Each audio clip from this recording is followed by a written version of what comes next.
ऐसा कोई जीव नहीं है जो भोजन माने आहार के नियमों का पालन नहीं करता हो सिवाय मनुष्य के। मनुष्य एक ऐसा प्राणी है, इसे विचित्र प्राणी कहेंगे।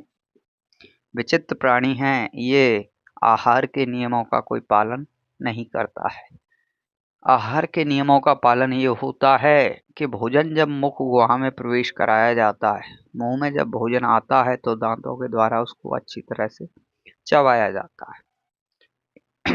और लगभग यहाँ पे भोजन को लगभग 32 से 43 बार चबाना चाहिए, जबकि व्यक्ति गड़गड़ गड़गड़ जल्दी जल्दी खा लेता है। कुल मिला के कहना ये है, मनुष्य विचित्र प्राणी है, ये आहार के नियमों का कोई पालन नहीं करता है। यहाँ पे भोजन जैसे ही मुख गुहा के द्वारा चबाया जाता है और यहाँ से भोजन आमाशय में जाता है।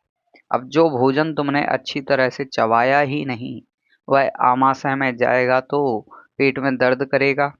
इस प्रकार से मनुष्य को गैस की समस्याएं उत्पन्न होती रहती हैं। ऐसा कोई जीव नहीं है जिसे गैस की समस्याएं होती हों सिवाय मनुष्य के। मनुष्य एक ऐसा प्राणी है जिसे गैस बनती। क्यों बनती है? क्योंकि ये आहार के नियमों का कोई पालन नहीं करता है। यहाँ से भोजन आमाशय में चला जाता है। आमाशय में जठर ग्रंथियां पाई जाती हैं जिनसे जठर रस निकलता है। पाचन तंत्र जब पढ़ाया था, डाइजेस्टिव सिस्टम, तो हमने समझाया था कि जब आमाशय में जठर ग्रंथियां पाई जाती हैं तो जब भोजन आमाशय में आता है तो जठर ग्रंथियों के द्वारा उससे जठर रस निकलता है, तो भोजन को अवशोषित कर लिया जाता है। आमाशय में भोजन का अवशोषण होता है। तो ये तो बात पाचन तंत्र की थी। अपन संतुलित आहार के बारे में बता रहे थे, भोजन के नियमों के बारे में बता रहे थे। क्या होते हैं आहार के नियम? कोई भी जीव आप ले लीजिए, भोजन करते समय पानी पीना गलत बताया गया है। भोजनान्ते विषमवारी, भोजन के अंत में या भोजन करते समय पानी पीना जहर बताया गया है। वारी माने जहर। और मनुष्य एक ऐसा प्राणी है जो भोजन करते करते पानी पीता है।